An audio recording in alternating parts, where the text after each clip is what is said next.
Según el modelo de intervención del Ministerio de Salud Pública, planteado en el 2015, sugiere que se siga un modelo de intervención en los centros públicos y privados de manera estandarizada, no individualizada.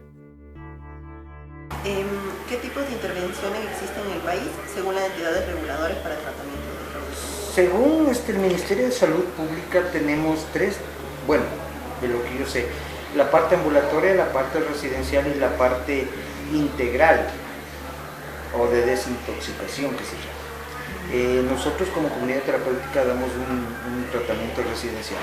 Hay organismos del Estado o instituciones del Estado que dan un tratamiento ambulatorio y residencial.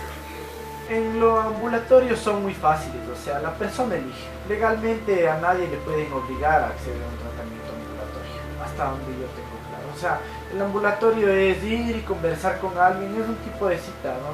Con respecto a un problema puntual. Con respecto a lo del internamiento es bastante complicado. Por ejemplo, las leyes te dicen que esto no se puede hacer, pero al mismo tiempo hay algunos artículos que, siguiendo los pasos indicados, permiten sacar un documento que da la posibilidad de que esto se haga, ¿no?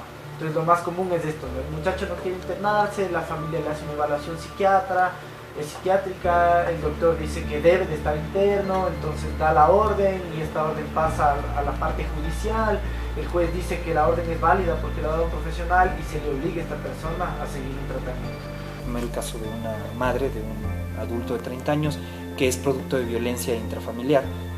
El hijo le golpea, le saca de la casa, le roba cosas. Esta señora tiene alrededor de 65, 66 años, es decir, ya entra en el rango de persona de la tercera edad, es población vulnerable, además de que existe en nuestra Constitución que es garantista los derechos de la mujer y la familia, obviamente una perspectiva dentro de este tema, y ella recurre a poner un juicio en la fiscalía, que es un juicio penal por violencia, y la parte de lo que la resolución advierte es que él debe obligatoriamente acceder a un tratamiento. Bastante ligado con este medio, creo ser preciso al decir que no existe una guía de diagnóstico y derivación. Eso dificulta que exista seriedad en la aproximación de tratamiento terapéutico. Creo que todos nos merecemos 3 comidas al día. Había internamientos donde les daban una o quizás la mitad, entonces ese es un gran avance. Había internamientos donde en un centro que tenía espacio para 30 personas vivían 73. Entonces esto ya está normalizado y es mucho más humano. Entonces sí se ha avanzado algo. Bueno, yo creo que muchas veces la familia en este caso tiene mucho que ver en eso. La familia comete muchos errores, o sea, deja pasar mucho. Cuando se descubre un consumo, los peores errores que se puede cometer es socapar o permitir, o muchas veces justificar un consumo. Entonces dicen, bueno, hagamos un ambulatorio a ver si te funciona. Pero generalmente, como digo, el ambulatorio puede dar resultados cuando hay un seguimiento estricto, directo y se va llevando un alineamiento directamente con el paciente y el terapeuta. Y dentro de un tratamiento residencial lo que nosotros utilizamos es justamente eso, buscar que el paciente, en base de su propia experiencia, pueda tener las herramientas para hacerlo. Una persona que es drogodependiente no va a querer cambiar. O sea, tenemos que llegar a lo más profundo del ser para que él asuma una posición o tenga una conciencia de cambio. Pero muy pocas veces sucede eso. O sea, si una persona quiere cambiar, o decide o le dan decidiendo, porque la voluntad ya está tomada por la sustancia. O sea, no hay voluntad para cambiar. O no quiere cambiar simplemente porque ya está dentro de un consumo crónico y su vida gira alrededor del consumo de drogas. Entonces es muy difícil legalmente que una persona sea atraída contra su voluntad. O sea, eso ya está prohibido. Lo que hacemos nosotros es básicamente llegar a los puntos neurálgicos y tocar las fibras más íntimas del paciente para que él acceda por voluntariedad propia a quedarse. Y del gobierno el que se ha hecho cargo de esto, debería haber una intervención de ellos más rigurosa con los centros de rehabilitación. O sea, que cada interno que entre a estos lugares, el Ministerio de Salud Pública, que son los que están a cargo, deberían haber, no nosotros hacemos. Llegó el muchacho, se le internó y ellos deberían entrar a evaluar para ver si se queda o no el muchacho. Porque esto es clave. Hay gente que no necesita estar ahí adentro y está interna. Y eso obviamente va a generar que el cuadro empeore.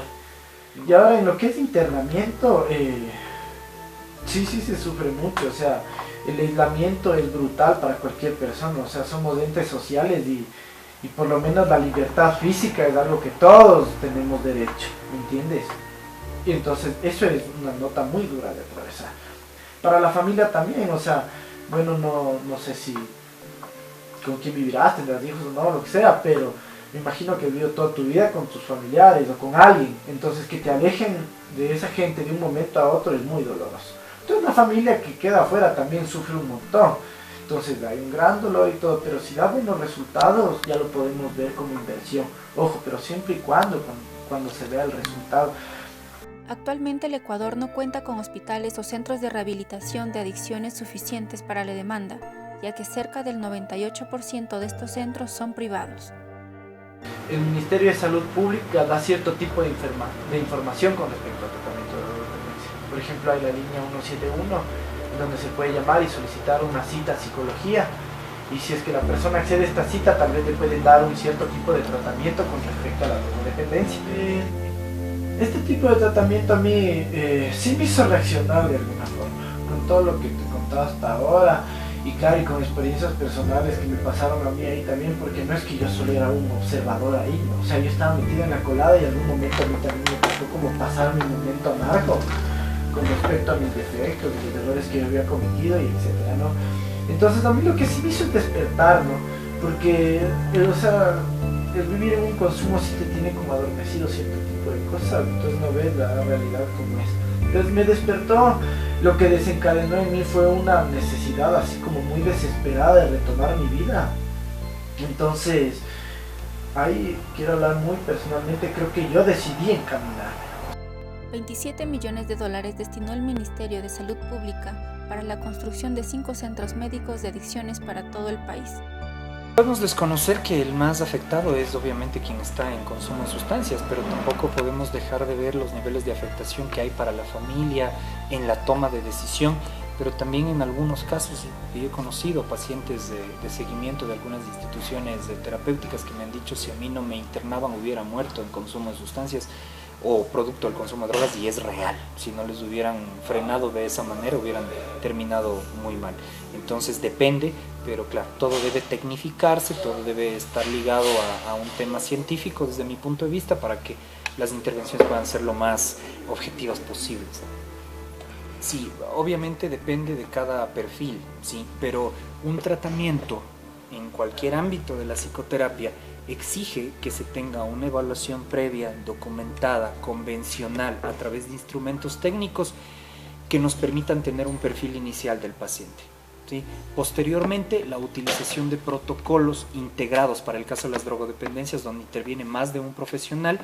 Además, bueno, esto es una perspectiva más bien personal, la psicoterapia cognitivo-conductual tiene un nivel de evidencia 1 con recomendación A. Esto quiere decir que es la que se ha probado empíricamente que tiene más efectividad para el tratamiento de drogodependencias. Y desde mi punto de vista personal, esto está ligado también con el tema de la ética, ¿no? Porque llega una persona, una familia a pedir ayuda, y desde mi punto de vista lo mínimo que tú como terapeuta puedes hacer o debes hacer es mostrar una terapia que tenga un nivel de efectividad probado, en donde después de la intervención, como decía al inicio, tengamos también una post-evaluación, y esta post-evaluación pueda ser también socializada y transmitida con la familia y con el paciente, que se establezca un bloqueo de su consumo compulsivo, y el paciente necesite ser de alguna manera, podríamos decir, distanciado de su ambiente social, pues habría que recurrir a un internamiento, pero el internamiento debe cumplir con las mismas precisiones, es decir, debe tener una evaluación previa, un protocolo clínico estructurado, una evaluación posterior, un tratamiento integral, y lamentablemente en el Ecuador eso es muy complicado. Y dicho sea de paso, esta también es una perspectiva personal.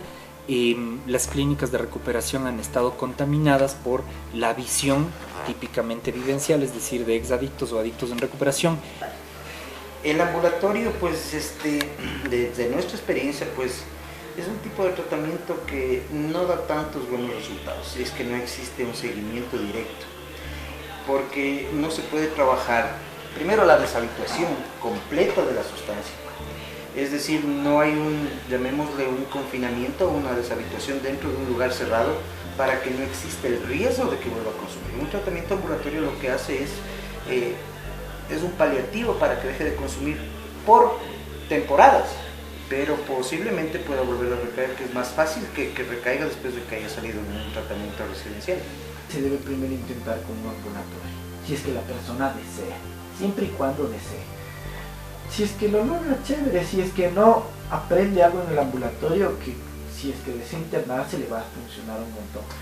Y hay casos gravísimos en donde si no se les encierra no paran nunca. Entonces estos casos también deben ir directo al internado. Entonces la evaluación es todo, es clave ahí. Bueno, nosotros acá en la comunidad damos un tratamiento personalizado, es decir, de modo residencial. El tratamiento tiene 3 fases que duran 6 meses. La primera fase es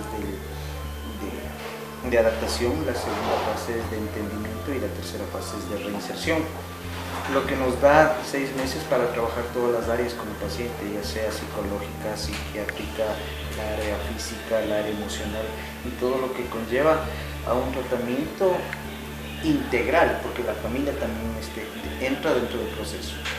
Y es como bueno separar qué tipo de situación o qué tipo de persona es la que necesita algún seguimiento. Por ejemplo, creo yo que hay personas que pueden pararse con esos tratamientos que son al día, o sea, que van y salen, creo yo. Y hay otras personas que sí necesitan un seguimiento hospitalario, son internados.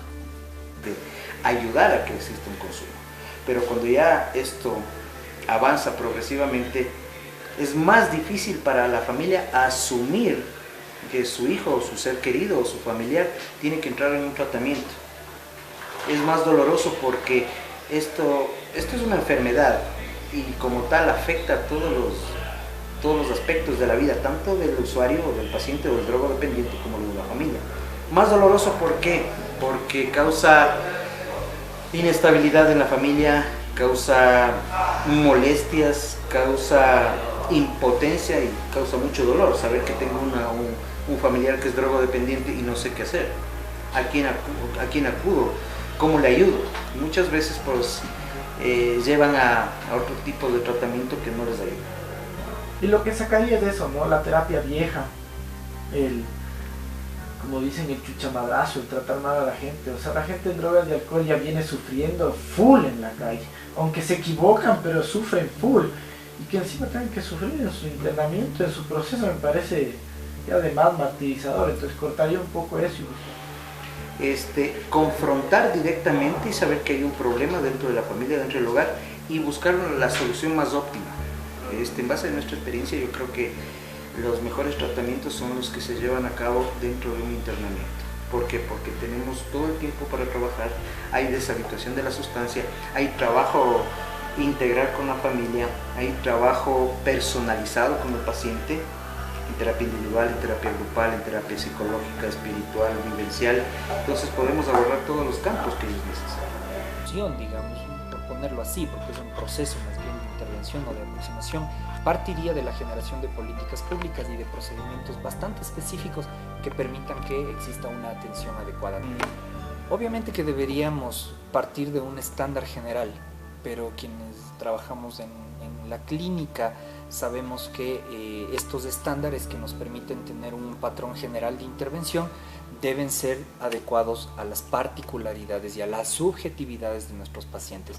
Para esto, sí, obviamente los protocolos son también en cierto modo letra muerta, que si no supone la intervención de un clínico que haga un buen ejercicio empático, que pueda conectarse con sus pacientes, no va a servir de nada. Entonces yo sí creo en que deben existir ciertos estándares, que la legislación debe contemplarlos, que debe existir regulación de la práctica, porque si no todo el mundo dice, bueno, yo estoy haciendo una práctica clínica, pero ¿cómo puedo evaluar que estoy haciendo algo bien o mal? Necesito estándares. Entonces por ahí vendría, digamos, de algún modo un procedimiento específico, ¿no? Que se parta de los estándares, pero siempre yendo hacia la subjetividad y la particularización de los casos. En el año 2008, en el artículo 364 de la Constitución vigente, determina que al Estado le corresponde desarrollar programas de información, prevención y consumo de alcohol, tabaco y otras drogas, así como ofrecer tratamiento y rehabilitación a los consumidores.